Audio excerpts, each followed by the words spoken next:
तो student last lecture में हमारा अपवर्तन जो था वो कंप्लीट हो गया था और अपवर्तन से रिलेटेड जो अपवर्तनांक का कॉन्सेप्ट है वो भी हमने बहुत अच्छे से उसको समझा, ठीक है। और उसके भी हमने कुछ यहाँ पर रिलेशंस ड्राइव किए और आज हम इसी के आगे करेंगे अपवर्तन के कुछ और हम लोग एप्लीकेशंस या उसके अनुप्रयोग हम लोग कह सकते हैं, ये हम लोग करेंगे जो आप लोगों के लिए बहुत ज़्यादा इंपॉर्टेंट रहने वाले हैं, क्योंकि एग्जाम में घुमा फिरा के जब क्वेश्चन आते हैं तो इसी से बनते हैं, ठीक है। तो ये आप कह सकते हैं कि एप्लीकेशन मोस्ट इंपॉर्टेंट है।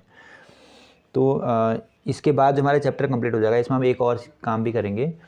बाद में इसमें हम लोग एक प्रैक्टिस सेट करेंगे, ठीक है। तो प्रैक्टिस सेट में 50 से 100 क्वेश्चन हम लोग रख लेंगे ऐसे कुछ, जो कि इस एनसीईआरटी से ही 20 से उठाए गए होंगे या इन्हीं के बेस पर होंगे या इन्हीं से रिलेटेड रहेंगे, ठीक है। उससे हमें ये पता चलेगा कि हम इस चैप्टर में कितना कुछ समझ पाए हैं। तो वो आप लोगों के लिए एग्ज़ाम के लिए भी इंपॉर्टेंट रहेंगे और जो आपके और जो इसमें जो आपने समझा हुआ है वो उसको आप और अच्छा उसको कॉन्सेप्ट आपके बना पाएंगे, उससे आपको कॉन्फिडेंस भी बढ़ेगा, ठीक है। तो हम आज आगे आते हैं। ये पूर्ण आंतरिक परावर्तन बात का टॉपिक है हमारा। इससे पहले कुछ और टॉपिक रह गए हैं, वो भी हम लोग इसमें कर लेते हैं, ठीक। तो यहाँ तक का हमारा कल हो गया था। इसके बाद इसमें आगे आते हैं और जो इसमें अपवर्तनांक का कॉन्सेप्ट है उसी से स्टार्ट कर रहा हूँ मैं, ठीक है, आगे को। तो जैसे हमने समझा था, प्रकाश का अपवर्तन तब होता है जब माध्यम क्या होते हैं, परिवर्तित होते हैं, ठीक है। और जैसे हम इसमें एक एग्जाम्पल लेते हैं, आपने प्रैक्टिकल भी करा होगा इसका। होता क्या है, जब कोई ग्लास स्लैब है, मान लो ये कोई ग्लास स्लैब है, इस ग्लास स्लैब से हम क्या करते हैं, किसी प्रकाश को भेजते हैं, ये प्रकाश किरण को भेजते हैं। तो ये मान लेते हैं कोई आपतित किरण है, ये आपतित किरण है। तो जब ये निर्गत किरण जब बाहर निकलेगी, ध्यान देना, इसको बोलते हैं आपतित किरण, आपतित किरण। और जो बाहर निकलती है, मतलब माध्यम बदलने के बाद फिर से उसी माध्यम में चले जाती है, उसको हम बोलते हैं निर्गत किरण। ये पॉइंट हमेशा याद रखना। आपतित किरण वो होती है जो कि जैसे वायु से आ रही है ना, तो ये आपतित है। अब जो वापस वायु में चली जाएगी, बीच में बहुत सारे माध्यम आएंगे या एक ही माध्यम भी आ सकता है, तो जो फिर से वापस वायु में जाएगी उसको हम बोलते हैं निर्गत किरण। ये पॉइंट समझ में आया। वायु से जो आ रही है और बीच में बहुत सारे माध्यमों से अपवर्तन के पश्चात फिर जो वायु में ही वापस लौट जाएगी या वायु में ही जाएगी, उसको हम कहेंगे निर्गत किरण। तो ये वाली किरण जो आ रही है उसको आपतित, जो वायु में आप जाएगी उसको हम बोलेंगे निर्गत किरण। कैसे समझ सकते हैं इसको। तो जब क्या होता है, प्रकाश यहाँ से इसमें अंदर प्रवेश करता है, यहाँ पर होता है प्रकाश का अपवर्तन। तो होगा क्या, यहाँ पर प्रकाश अपने मार्ग से क्या हो जाएगा, विचलित हो जाएगा। तो मान लेते हैं कि प्रकाश कहीं इस डायरेक्शन में चले गया, ये विचलित हो गया। देखो, क्योंकि जा कहाँ रहा था, अगर हम इसको देखें तो इसकी इनिशियल जो डायरेक्शन है वो कुछ ये है, ये सीधे बना लेंगे, ठीक है। तो ये इनिशियल डायरेक्शन है, पर माध्यम बदला, अपवर्तन हुआ, उसके कारण ये इस मार्ग में गया। पर ये जब किरण बाहर निकलेगी ना, ये पॉइंट याद रखना है। तो किरण क्या होती है, फिर से आप देखो कहाँ जा रही है, सघन से कहाँ जा रही है, सघन माध्यम से विरल माध्यम में, तो अभिलंब से दूर हटेगी। तो फिर दूर हटने के बाद ये फिर से कहीं इधर चले जाती है। तो इसमें हमें दिख क्या रहा है, देखो जो इनिशियल डायरेक्शन थी प्रकाश की, क्योंकि अगर ये ग्लास स्लैब नहीं होता, माध्यम नहीं बदलता, तो प्रकाश सीधे जाता है ऐसे। माध्यम बदला, इसकी वजह से प्रकाश का पथ अब ये हो गया, देखो। पर इसमें हम ये देख रहे हैं कि जो किरण आपतित वाली है ना, ये वाली, और ये अपवर्तित, इसको हम ना कहेंगे, इसको हम क्या नाम दे सकते हैं, निर्गत। क्या नाम दे सकते हैं इसको, निर्गत किरण। निर्गत किरण, इन दोनों में हम देखेंगे ये दोनों क्या हैं, एक दूसरे के समांतर हैं, पर हम देख रहे हैं कि इनके मार्ग में कुछ अंतर आ गया है। तो जो मार्ग में अंतर आता है, ये पॉइंट आप हमेशा याद रखेंगे, इसको बोलते हैं पार्श्विक विस्थापन। पार्श्विक विस्थापन, ये होता है पार्श्विक विस्थापन। ये पॉइंट समझ में आया। तो एक ये चीज़ें हमें देखने को मिलती है, ये आपने प्रैक्टिकल जब 12th वगैरह में किया हुआ है, तो वहाँ पर इसका आपने पार्श्विक विस्थापन क्या होता है वो भी चीज़ में निकाली होगी। तो डी से रिप्रेजेंट करते हैं हम, ठीक है। तो ये इसमें रहता है। उसके बाद हम आगे आ जाते हैं। तो ये चीज़ इसमें बता रखी हैं कि आप लोग देख लेंगे। नेक्स्ट वाला जो हमारा टॉपिक है इसमें, ये है कुछ आभासी गहराई का। ये भी अपवर्तन का ही एक कॉन्सेप्ट है। आभासी गहराई क्या होती है मैं आपको बता देता हूँ, ठीक है। आभासी गहराई, इससे रिलेटेड भी काफ़ी जगह क्वेश्चन बनते हैं। आभासी गहराई, तो आभासी गहराई क्या होती है, इसको समझने के लिए एक एक्सपेरिमेंट यहाँ पर इसने दिखाया हुआ है, ठीक है। इस एक्सपेरिमेंट को हम लोग इसकी हेल्प से समझ सकते हैं। इसको मैं आपको समझाने के लिए इस डायग्राम यहाँ पर बनाता हूँ। तो ये मान लेते हैं कोई हमारे पास एक टंकी है, मान लो पानी की टंकी, ठीक है। ये हम मान लेते हैं पानी की टंकी है, और इस पानी की टंकी में ये मान लेते हैं कोई इसकी क्या है, ये इसका तल है, ठीक है। तो जब हम क्या करते हैं, इस पानी की टंकी को यदि हम यहाँ से देखें, ठीक है, तो ये मान लेते हैं यहाँ से हम देख रहे हैं।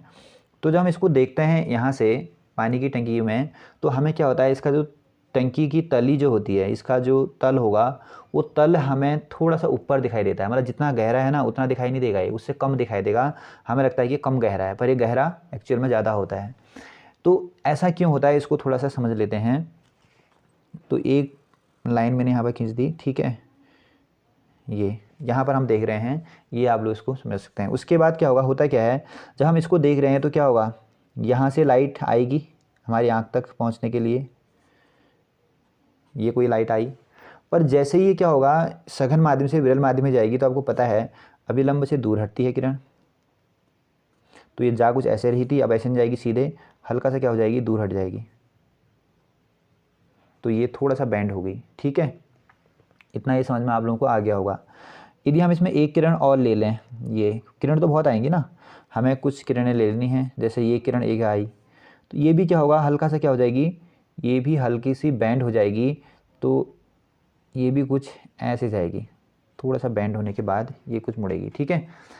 अब हम क्या करेंगे, देखो जब हम यहाँ से देख रहे हैं, और भी किरणें होंगी बीच में, बहुत सारी आएंगी, ठीक है, तभी हमें दिखेगा पूरा, ये इसका तली तब दिखेगी। तो जो हम लोग इमेजिन करते हैं हमेशा प्रकाश को, तो हम सीधे मार्ग में इमेजिन करते हैं, ठीक है। तो सीधे मार्ग का मतलब क्या हुआ कि ये किरण को अगर मैं पीछे को बढ़ा दूँ तो ये कहीं यहाँ मिल रही है, इसको अगर मैं पीछे को बढ़ा दूँ तो फिर ये भी कहीं क्या होगी, इसी पॉइंट पर मिलेगी। ये थोड़ा मेरा डायग्राम ठीक नहीं बन रहा है, तो ये आप लोग इसको समझ जाएंगे। तो मतलब क्या होगा, ये दोनों जो लाइन है इनको मैं पीछे बढ़ाया तो यहाँ पर मिल रही हैं, तो जो पॉइंट यहाँ होना चाहिए तली वाला, वो हमें यहाँ दिखाई देगा। तो इसमें एक पॉइंट हम लोग याद रखेंगे, जो इसकी जो गहराई होगी उसको अगर हम लोग कुछ नाम देते हैं, जैसे कि मान लो h बोल देते हैं, जो इसकी वास्तविक थी। अब जो हमें आभास हो रहा है ना, जितना हमें लग रहा है ये, इसको अगर मैं क्या नाम दे दूं, h डैश कह दूं, क्या बोल दूं, h डैश।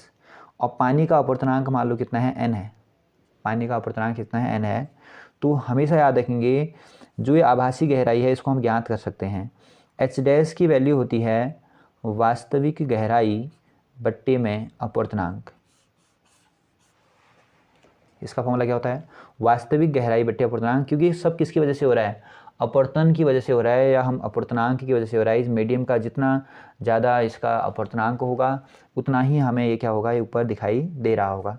तो इसका जो फॉर्मूला होता है वो क्या होता है, सीधे सीधे h डैश इक्वल टू होता है h अपॉन में n होता है। ये पॉइंट आप लोगों को याद रखना है।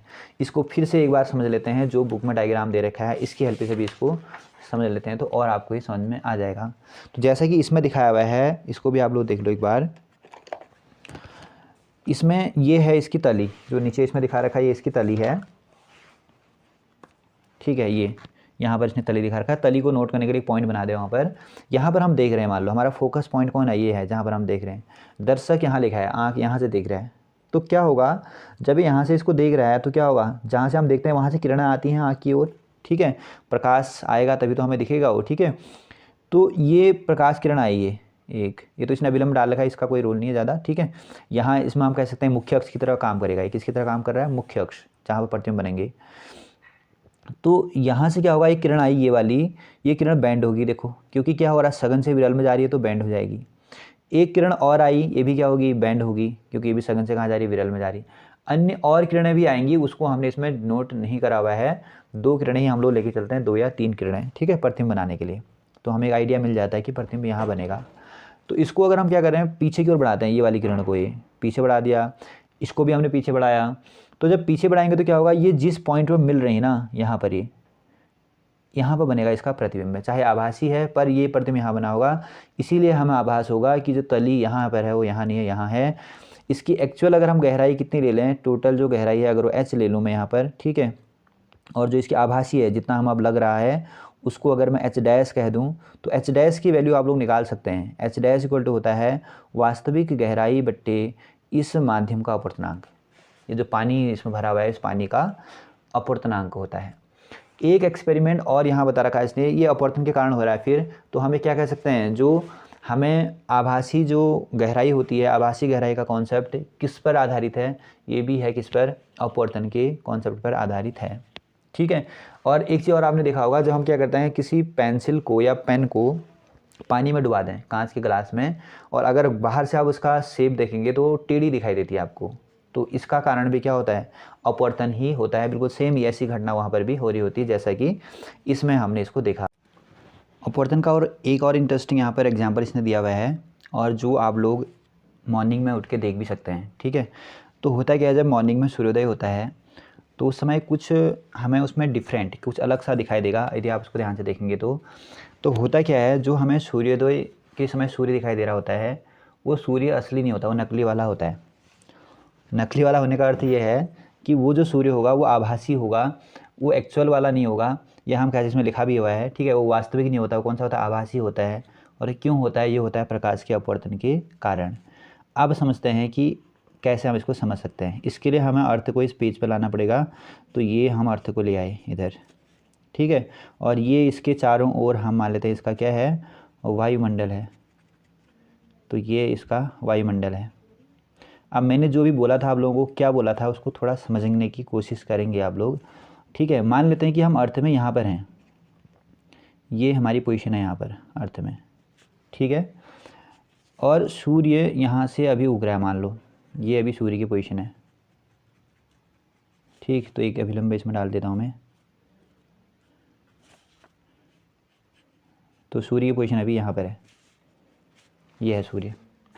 अब क्या होगा, जब सूर्य से किरण आएगी ना हमारे आँख की ओर, दिख नहीं रहा होगा ये अब दिख रहा है। ठीक है। तो सूर्य से जब किरण आएगी तो क्या होगा, ये किरण ऐसे कुछ आएगी, देखो ये आई और ये हमारी पहुंच गई आँख तक। पर जब ये जैसे आई सीधे नहीं गई, क्यों, क्योंकि प्रकाश का क्या होगा, अपवर्तन होगा। ये जो किरण सीधे जा रही थी वो सीधे नहीं जा रही है, वो थोड़ा सा बैंड होगी, क्योंकि यहाँ का माध्यम होगा विरल, यहाँ निर्वात है, और ये इसकी अपेक्षा होगा सघन, क्योंकि इसमें वायु है। ठीक है। तो ये अभिलंब की ओर झुक जाएगी, इसलिए किरण आँख तक पहुँच गई। अब हुआ क्या, इसका मतलब सूर्य हमें यहाँ थोड़ा ना दिखाई देगा, क्योंकि हम तो सीधे देखते हैं हमेशा, हम इमेजिन करते हैं सीधी रेखा में, तो सीधे में इमेजिन करते हैं। इसका मतलब क्या होगा, हमें सूर्य की पोजीशन ना कहीं इधर दिखेगी ये, तभी हमें सूर्योदय दिखाई दे रहा होगा। आया समझ में। तो ये पॉइंट होता है, इसकी वजह से हमें क्या होता है, ये जो सूर्य है फिर कौन सा है, ये है आभासी, जो हमें सूर्योदय वास्तविक सूर्योदय से पहले दिखाई दे रहा होगा, और उसकी वास्तविक पोजीशन ये है। अब क्वेश्चन ये बन सकता है कि जो वास्तविक सूर्योदय होता है और जो हमें आभासी सूर्योदय दिखता है, वो आभासी सूर्योदय वास्तविक से कितना पीछे होता है। तो ये पॉइंट हम याद रखेंगे। वायु का अगर हम एवरेज जो अपवर्तनांक है वो अगर कितना लेके चलें, 1.00029, ठीक है, लगभग इतना एवरेज हम मानते हैं वायु का अपवर्तनांक। उस कंडीशन में आभासी और वास्तविक सूर्योदय के बीच में टाइम का जो गैप होता है वो 2 मिनट का होता है। कितने का, 2 मिनट। हमें 2 मिनट पहले सूर्य दिखाई दे रहा होगा वास्तविक समय से। ठीक है। तो इसमें जो ये होता है विचलन कोण जो होता है, मतलब कितने डिग्री का इसमें अंतर आ रहा होता है, वो आता है, याद, इसको भी याद रखेंगे आप लोग, 1/2 डिग्री का। कितने का आ रहा होता है, 1/2 डिग्री। ठीक है। ये दिख नहीं रहा होगा, ये आप लोग देख रहे हैं, तो 1/2 डिग्री का इसमें डिफरेंस आ रहा होता है। ये पॉइंट आप लोगों को समझ में आएगा और इंटरेस्टिंग भी लगा होगा। ठीक है। तो नेक्स्ट हमारा है पूर्ण आंतरिक परावर्तन, जो कि अपवर्तन के ही एप्लीकेशन है, कह सकते हो, उसी पर आधारित है। ठीक है। उसी का एग्जाम्पल है। तो पूर्ण आंतरिक परावर्तन को समझते हैं, ये क्या चीज़ होती है। इसके उदाहरण जैसे हैं, हीरा हमें बहुत ज़्यादा चमकदार या चमकता हुआ दिखाई देता है, वो पूर्ण आंतरिक परावर्तन का एक उदाहरण है। और एक आती है इसमें, अभी हम लोग पढ़ेंगे, प्रकाशिक तंतु आता है। तो प्रकाशिक तंतु भी एक क्या है, पूर्ण आंतरिक परावर्तन का उदाहरण है। तो इसमें थोड़ा समझते हैं कि पूर्ण आंतरिक परावर्तन में होता क्या है, फिर इनको समझेंगे आगे। ठीक है। तो इसमें क्या होता है, जब कोई प्रकाश की किरण सघन माध्यम से विरल माध्यम में जाती है, ये पॉइंट याद रखना है, सघन से विरल में जाती है, तो तब हमें क्या होता है, पूर्ण आंतरिक परावर्तन की घटना देखने को मिलती है। अब कैसे इसमें होता है, पूरी इसको प्रोसेस से पूरा समझते हैं इसको, ठीक है। तो ये मान लेते हैं नीचे इसमें वायु मान लो या फिर पानी या कुछ भी मान सकते हैं, ठीक है। और ये सघन माध्यम होगा, कांच होगा। तो जब कोई प्रकाश की किरण ये आती है, ये मान लेते हैं अभिलंब है, ठीक हो गया। ये वाला कोण जो होगा इसको हम बोलेंगे आई। तो क्या होता है, जब कोई प्रकाश की किरण सघन से विरल में आती है तो सभी को पता है कि अभिलंब से दूर हटती है। तो ये हो जाए अभिलंब से दूर हट जाए, क्योंकि किरण ऐसे जा रही थी नीचे को, थोड़ा सा बेंड हो गया अपने मार्ग से, आप देख सकते हैं इसमें, ठीक है। अब अगर मैं इसमें काम करता हूँ, लेज़र टॉर्च से आप एक्सपेरिमेंट कर सकते हैं, ठीक है। तो ये अगर इसको हम इधर की ओर बढ़ाते हैं, टॉर्च को हम ऐसे भेजें अगर, तो क्या होगा, ये वाली किरण ऊपर को खिसकेगी, इसको हम और नीचे लाते हैं और ऊपर जाएगी। तो एक ऐसा पॉइंट आएगा जब मैं इस प्रकाश की किरण को कहीं यहाँ ले आऊँगा और ये बिल्कुल ऐसे हो जाएगी, ये जो सघन वाला पृष्ठ है ना, इसके अनुदिश जाने लगेगी। इस डायग्राम को मैं अगर एक बार यहाँ पर और प्रदर्शित करूँ तो कुछ ऐसे होगा, फिर आगे देखेंगे इसको, ठीक है। ये मैंने एक बना दिया, रेंज हो गया इसका यहाँ तक, ठीक है। ये होगा। अब मान लो ये किरण को मैं ऐसे ले आया, थोड़ा और नीचे झुका दो, ठीक है। तो ये क्या हो जाएगा, ये किरण अब ऐसे चली जाएगी। तो यहाँ हम देख रहे हैं कि जो आर का मान है ना, आर अपवर्तन कोण 90 डिग्री हो गया है। तो फिर ऐसा कोण जिसके लिए अपवर्तन कोण 90 डिग्री होता है उसे बोलते हैं क्रांतिक कोण। इसे क्या बोलते हैं, क्रांतिक कोण। ये भी उसमें एक्सप्लेन किया गया है। आप याद रखेंगे, एक विशेष आपतन कोण जिसके लिए सघन माध्यम में, विरल माध्यम में अपवर्तन कोण का मान कितना होता है, 90 डिग्री हो जाता है, उसे क्रांतिक कोण कहते हैं। ये पॉइंट समझ में आ गया होगा, ठीक है। तो हम आई को बढ़ाते गए, जैसे हम एक पर्टिकुलर पॉइंट पर आए तो वैसे ही किरण ऐसे चलेगी। तो हमने क्या कहा, इस कोण को, ये जो विशेष आपतन कोण ऊपर जो बन रहा है, इसी का नाम हमने क्या कह दिया, क्रांतिक कोण कह दिया। अब यदि मैं एक काम और कर देता हूँ इसमें, तीसरे वाले में अगर मैं क्या कर दूँ, देखो ये है, यदि मैं इसको और बढ़ा दूँ, अब क्या होगा, यदि मैं इसको और बढ़ा देता हूँ तो अब प्रकाश फिर से वहीं वापस लौट जाएगा। ये पॉइंट याद रखना है। जैसे ही मैं इसको थोड़ा सा और बढ़ाऊँगा, ये मैंने और बड़ा कर दिया, तो मैंने क्या करा, जो आई है ना आपतन कोण, उसको मैंने इस पर्टिकुलर एंगल से बड़ा कर दिया। इस एंगल का नाम अभी क्या है, सी है। अब मैं आई को क्या कर रहा हूँ, इस एंगल से भी बड़ा कर दे रहा हूँ।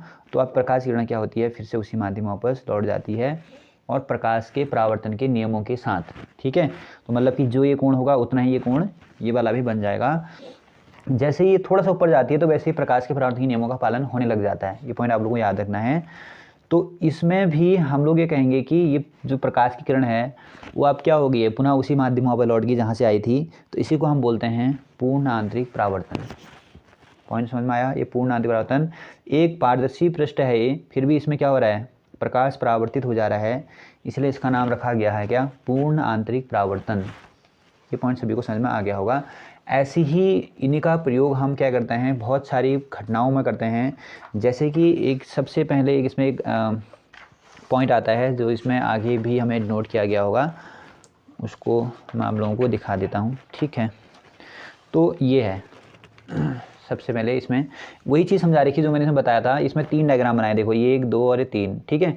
नीचे वाला क्या रहेगा, सघन माध्यम, ऊपर वाला विरल दे रखा है जैसे मैंने माना था। तो यहाँ से देखो एक प्रकाश किरण आ रही है ये वाली, और ये कैसे जा रही है, कुछ ऐसे जा रही है, इसमें आर कोण बन रहा है यहाँ पर। अगले वाले में क्या कर रखा है इसने, ये किरण को थोड़ा सा बढ़ा दिया कोण, तो उस कंडीशन में क्या हो गया, ये थोड़ा सा और बढ़ गया। तो उस कंडीशन में हम लोग देख रहे हैं कि एक किरण ये जैसे आ रही है तो एक किरण यहाँ को चलेगी, 90 डिग्री कोण बन गया, इसको आईसी कह दिया, क्रांतिक कोण। फिर इसने इसका मान और बढ़ा दिया ये, ठीक है। तो जब बढ़ाया तो क्या हुआ, पुनः उसी माध्यम वापस लौट गई, तो ये पूर्ण आंतरिक परावर्तन हो गया।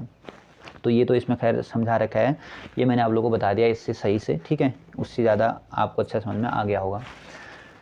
कुछ नीचे इसमें दिए गए हैं, कुछ माध्यम दिए गए हैं जिनका क्रांतिक कोण फिक्स बताया गया है वायु के सापेक्ष में। याद रखना, दूसरा माध्यम अगर वायु है, पहला माध्यम यदि जल, दूसरा वायु रहे, तो उस कंडीशन में क्रांतिक कोण का मान होता है 48.75 डिग्री। इतने डिग्री पर अगर आप प्रकाश को आपतित करेंगे तो उस कंडीशन में वो क्या हो जाएगा, पूर्ण आंतरिक परावर्तन हो जाएगा। क्राउन कांच, कांच के लिए दे रखा है इसमें, तो क्राउन कांच, इसका अपवर्तनांक 1.52 होता है कांच का। इसके लिए क्रांतिक कोण होता है 41.14 डिग्री, जबकि दूसरा माध्यम क्या रहेगा, ये हमें याद रखना है, वो दूसरा माध्यम होगा वायु। उसके बाद दे रखा है फ्लिंट कांच आता है, इसका 1.62 से थोड़ा ज़्यादा अपवर्तनांक है, तो इसका मान आ रहा है 37.31। नीचे हीरा दिया है, सबसे कठोर होता है, अपवर्तनांक 2.42, ये बताया भी था मैंने आप लोगों को। ये है 24.41 डिग्री क्रांतिक कोण इसके लिए होता है। तो आप इसको क्या समझ रहे हैं, देखो जैसे जैसे क्या हो रहा है, किसी माध्यम की सघनता बढ़ती है, क्रांतिक कोण का मान कम होने लगता है। ये क्रांतिक कोण है, ठीक है। तो क्रांतिक कोण का मान क्या होने लगता है, कम होने लगता है। क्रांतिक कोण से अगर थोड़ा सा ज़्यादा करेंगे तो फिर क्या होगा, पूर्ण आंतरिक परावर्तन हो जाएगा। एक फिक्स मतलब क्या कहते हैं, लिमिट होती है, जिसके बाद क्या होता है, जो प्रकाश होगा वो पूर्ण आंतरिक परावर्तन उसका हो जाएगा। इतना आप लोगों को समझ में आ गया होगा। तो सघनता बढ़ने से क्रांतिक कोण का मान क्या होता है, घटता है। ये पॉइंट भी याद रखना है, इस टेबल में यही चीज़ें बताना चाह रहा है आप लोगों को। उसके बाद इसमें हम देखते हैं पूर्ण आंतरिक परावर्तन के कुछ अनुप्रयोग। अनुप्रयोग में क्या कह रहा है, देखो ये सबसे पहले क्या होता है, अगर हम क्या लें, एक बीकर लेते हैं, इसमें समझा रखा है, मैं आप लोगों को यही चीज़ समझा देता हूँ। इन डायग्राम के बारे में समझाया है, ABC 3 डायग्राम बनाए हैं, उसी के बारे में लिखा है पूरा। तो हम क्या करें, एक बीकर में पानी लेते हैं और एक लेज़र का टॉर्च लेना है आपको, ठीक है। उस लेज़र टॉर्च से अगर हम क्या करते हैं, यहाँ से लाइट को भेजते हैं, तो क्या होगा, ये पानी की सतह से टकराने के बाद यहाँ से कुछ का हो जाएगा, यहाँ से अपवर्तन बाहर चले जाएगी, पर उसमें से कुछ क्या होता है, परावर्तित हो जाती है इस दिशा में। यही है पूर्ण आंतरिक परावर्तन, और इसका आपको चमकीला पद इसका क्या होगा, अंदर दिखाई दे रहा होगा, ठीक है। इसका आप लोग कैसे कर सकते हैं, एक बीकर लें कांच का, ठीक है, उसमें साबुन को घोल दें, थोड़ा सा दूधिया टाइप का उसको कलर बना दें। उसके बाद उसमें एक लेज़र लाइट लें, लेज़र लाइट रेड कलर की नॉर्मली आती है, ठीक है। तो उसको अगर हम लोग क्या करते हैं, तिरछा इस पर आपतित करते हैं, तो आप लोगों को दिखाई देगा कि इसके अंदर क्या हो जाएगी, कुछ प्रकाश बाहर निकल रहा होगा, कुछ अंदर परावर्तित हो रहा होगा। इसका मतलब कौन सा है, फिर पूर्ण आंतरिक परावर्तन यहाँ पर हो रहा होगा। बड़ा इंटरेस्टिंग सा एक्सपेरिमेंट होता है, ये आप लोग इसमें कर सकते हैं, ठीक है।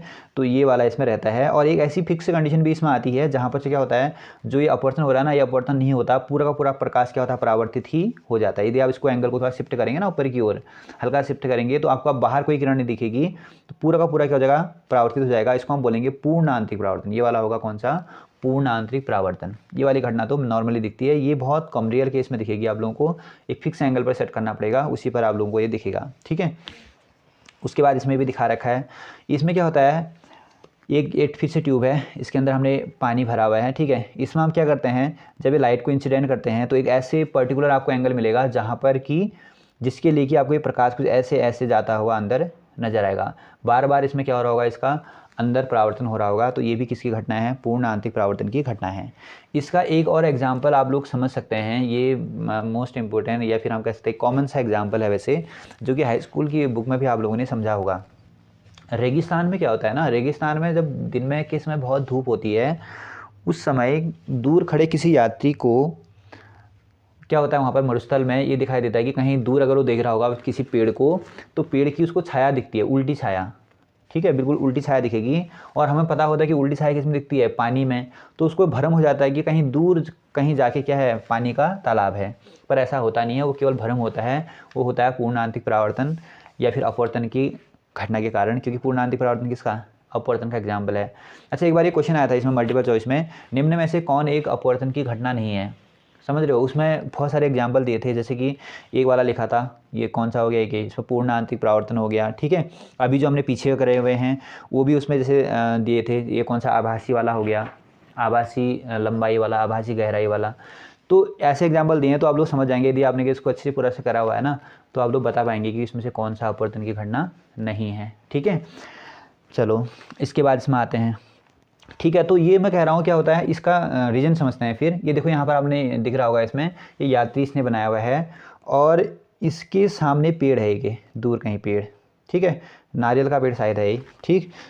तो ये पेड़ है, तो क्या हुआ, इसको जब ये देखता है तो इसको क्या दिखाई देता है, इसका उल्टा प्रतिबिंब कहीं यहाँ दिखाई देता है। तो होता क्यों है ऐसा, जब दिन के समय धूप होती है, तो धूप में जो वायु होती है ना, इसके पास की वायु है, ज़मीन के पास की वायु, वो बहुत ज़्यादा क्या होती है, गर्म हो जाती है। तो गर्म जब होगी तो क्या होगा, वहाँ का जो माध्यम है वो विरल हो जाता है। नीचे का माध्यम विरल, ऊपर का माध्यम क्या होता है, सघन, क्योंकि ऊपर गर्मी कम होती है, गर्मी कम होगी तो हीट कम होने का मतलब पास कण जो होंगे बहुत पास पास होंगे, तो यहाँ वायु के कण पास पास, यहाँ वायु के कण दूर दूर होते हैं, तो इसका मतलब ऊपर की ओर सघनता बढ़ जाती है, ये हम इसमें कह सकते हैं। तो जब क्या होता है, प्रकाश की किरण सघन माध्यम से विरल में जाता है तो प्रकाश का क्या होता है, हम लोग कहते हैं कि वो अभिलंब से दूर हटती है। तो इस वजह से क्या होता है, जब ये इसको देख रहा होता है तो ये किरण लगातार सीधे ना आके ये थोड़ा थोड़ा बैंड होती है, इसका अपवर्तन होते रहता है, लास्ट में कहीं यहाँ से यहाँ पहुँच रही होती है अपवर्तन होके, ठीक है। तो इसको क्या लगता है, हम तो किरण को सीधे इमेजिन करते हैं, तो फिर इसको ये लगता है ये इसको यहाँ देख रहा होता है, तो जो पेड़ यहाँ दिखना चाहिए उसको इस साइड में दिखाई दे रहा होता है। तो ये भी है किसका, पूर्ण आंतरिक परावर्तन की घटना के कारण ऐसा ये हो रहा है, ठीक है। इतना आप लोग इसको समझ गए होंगे। हीरे का मैंने बताया था, हीरे में भी हीरे का चमकदार दिखाई देना भी इसी का एग्जाम्पल है, क्योंकि जो हीरे बनाने वाले होते हैं वो हीरे को कुछ इस प्रकार का आकार देते हैं कि उसमें क्या होना चाहिए, पूर्ण आंतरिक परावर्तन होगा, और पूर्ण आंतरिक परावर्तन के कारण ही हमें चमकदार दिखाई देता है। हीरे के लिए क्रांतिक कोण काफ़ी सारे एग्जाम में पूछा जाता है, याद रखेंगे आप 24.4 डिग्री होता है, ये पॉइंट याद रखना है। हीरे के लिए जो क्रांतिक कोण होता है वो 24.4 डिग्री होगा, इससे बाद अगर कोण को बढ़ा दो तो क्या हो जाएगा, वहाँ पर हो जाएगा पूर्ण आंतरिक परावर्तन। उसके बाद इसके कुछ और एग्जाम्पल दिए हुए हैं, जैसे कि ये प्रिज्म है। याद रखना प्रिज्म में क्या होता है, यदि हमें 180 डिग्री पर या 90 डिग्री पर प्रकाश को अपवर्तित करना हो तो हम कुछ एक विशेष प्रकार के प्रिज्मों का प्रयोग करते हैं, और इन विशेष प्रकार के प्रिज्मों में जो घटना होती है वो भी किसकी होती है, पूर्ण आंतरिक परावर्तन की होती है। इसको मैं इसी में समझा देता हूँ, पूरा इसी लिखी हुई है। एक प्रिज्म इसने बना रखा है, आप लोग देख सकते हैं, इसमें क्या है, 2 कोण 45 के हैं और एक कितने का 90 डिग्री का है, ऐसा प्रिज्म है, ठीक है। इसमें जब किरण यहाँ से आपतित होती है, देखो ये किरण आपतित होगी तो ये क्या होगा, कुछ इस डायरेक्शन में ये क्या हो जाती है, पूर्ण आंतरिक इसका परावर्तन हो जाता है। तो यहाँ पर हम लोग देखते हैं कि 90 डिग्री पर क्या हो रहा है, प्रकाश का अपवर्तन हो रहा है, पर किसकी वजह से ये हो रहा है, पूर्ण आंतरिक परावर्तन की वजह से, ठीक है। दूसरे में इसमें ये दिखाया है, देखो, तो जब यहाँ से कोई प्रकाश की किरण आपतित हो रही है, इसमें कैसा है, 2 कोण 45 के हैं और यहाँ फिर से हमें कितना दिखा रखा है, 90 डिग्री, वैसे वही वाला है, ठीक है। पर इस वाले सरफेस से अभी ये प्रकाश को आपतित कर रहा है। तो जब हम इसको यहाँ से आपतित करते हैं तो उसके बाद क्या होता है, ये किरण पहले यहाँ को लौटती है, फिर यहाँ से फिर से पूर्ण आंतरिक परावर्तन होता है, इधर जाती है, तो किरण 180 डिग्री पर हम कह सकते हैं इसमें क्या होगी, अपवर्तित होगी। तो जो किरण ऐसे आ रही थी वो फिर से वापस उसी दिशा में लौट जाती है, एक सिरे से आ रही थी दूसरे सिरे से क्या होती है, वापस लौटती है। तो ये बड़ा इंटरेस्टिंग सा अगर हम कहें तो ये प्रैक्टिकल होता है, ऐसा कांच आप मंगा भी सकते हैं वैसे, ठीक है, ऑनलाइन मिल जाते हैं। तो इसमें क्या होगा, यहाँ भी पूर्ण आंतरिक परावर्तन 2 बार हो रहा है, फिर यहाँ पर एक पूर्ण आंतरिक परावर्तन हुआ, फिर यहाँ पर पूर्ण आंतरिक परावर्तन हुआ, तब जाके प्रकाश क्या हो रहा है, 180 डिग्री पर अपवर्तित हो रहा है। यहाँ भी आप लोग देख सकते हैं सेम, यहाँ पर ये कंडीशन हो रही है, तो यहाँ पर भी पूर्ण आंतरिक परावर्तन के कारण यह हमें मिल रहा है। तो इसमें आपतित प्रकाश और निर्गत प्रकाश क्या है, एक दूसरे के समांतर हैं, ये भी हमें इसमें समझ में आ रहा है। एक और इसका एग्जाम्पल होता है प्रकाशिक तंतु, याद रखना पूर्ण आंतरिक परावर्तन का ही एग्जाम्पल, यह हम कहते हैं इसमें भी अपवर्तन की घटना होती है, तो प्रकाशिक तंतु है। तो प्रकाशिक तंतु क्या होती है, नली टाइप की होती है, ठीक है। इसकी सहायता से हम क्या कर सकते हैं, प्रकाश को बहुत दूर तक 1 किलोमीटर अगर हम बात करें प्रकाश को भेजना है तो उसमें भी आप लोगों को बहुत सारा प्रकाश मिलेगा, मतलब बीच में क्षय बहुत कम होगा, 95% जो प्रकाश होगा वो आसानी से पास कर जाता है, इसमें लिखा भी है ऐसा, ठीक है। तो 1 किलोमीटर दूर नली अगर आप पास है, पर वो नली कौन सी होनी चाहिए, वो प्रकाशिक तंतु होना चाहिए, एक कांच की नली होनी चाहिए, उसमें सारी जो कंडीशन फुलफिल होनी चाहिए, ठीक है, प्रकाशिक तंतु में जो भी चीज़ें चाहिए। तो उसमें आप क्या कर सकते हैं, 1 किलोमीटर दूर में भी केवल 5% प्रकाश का ही क्या हुआ होगा, लॉस हुआ होगा, मतलब पूरी की पूरी लाइट आपको पार मिल जाएगी, ठीक है। क्योंकि टॉर्च में देखो, टॉर्च की लाइट तो बहुत कम दूर तक जाती है ना, तो टॉर्च का ही जैसा कौन होता है, फिर प्रकाशिक तंतु होते हैं। इनमें क्या होता है, लाइट 1 किलोमीटर दूर तक भी आसानी से पहुंच जाती है, जितना आप लाइट यहाँ से भेज रहे होंगे ना, 1 किलोमीटर दूर भी आपको उतनी ही लाइट मिलेगी, ठीक है। यदि हमें लाइट का लॉस बिना लॉस करवाए हुए लाइट को काफ़ी अत्यधिक दूरी तक भेजना है, उसमें हम किसका प्रयोग करते हैं, प्रकाशिक तंतु का। और उस प्रकाशिक तंतु में जो घटना हो रही है कौन सी हो रही है, पूर्ण आंतरिक परावर्तन की हो रही है। ऐसा कुछ हो रहा होता है, देखो यहाँ पर गया, पहले पूर्ण आंतरिक परावर्तन हुआ, इधर लौटा, फिर यहाँ से पूर्ण आंतरिक परावर्तन हुआ, इधर लौटा, तो मल्टीपल टाइम्स क्या हो रहे हैं, यहाँ पर टोटल इंटरनल रिफ्लेक्शन की कंडीशन हो रही है और प्रकाश आगे बढ़ते जा रहा है। तो ये कुछ घटना भी किसकी होती है, पूर्ण आंतरिक परावर्तन की होती है। तो मुझे लग रहा है कि आज का लेक्चर यहीं तक हम लोग करेंगे, ठीक है, और इसके आगे हम लोग कल स्टार्ट करते हैं। लास्ट में आप लोगों को जब प्रैक्टिस सेट मिलेगा तो तब समझ में आएगा कि आप लोगों को कितना समझ में आया है और कितना आप लोग क्वेश्चन कर पा रहे हैं, उसी से आपका कॉन्फिडेंस भी बढ़ेगा। ठीक है, तो इसमें इतना ही लेके चलते हैं। इसके आगे वाले में स्टार्ट करेंगे हम अब लेंस और गोली प्रेस्टी स्टार्ट करेंगे। ये वाला टॉपिक लगभग कंप्लीट हो गया है।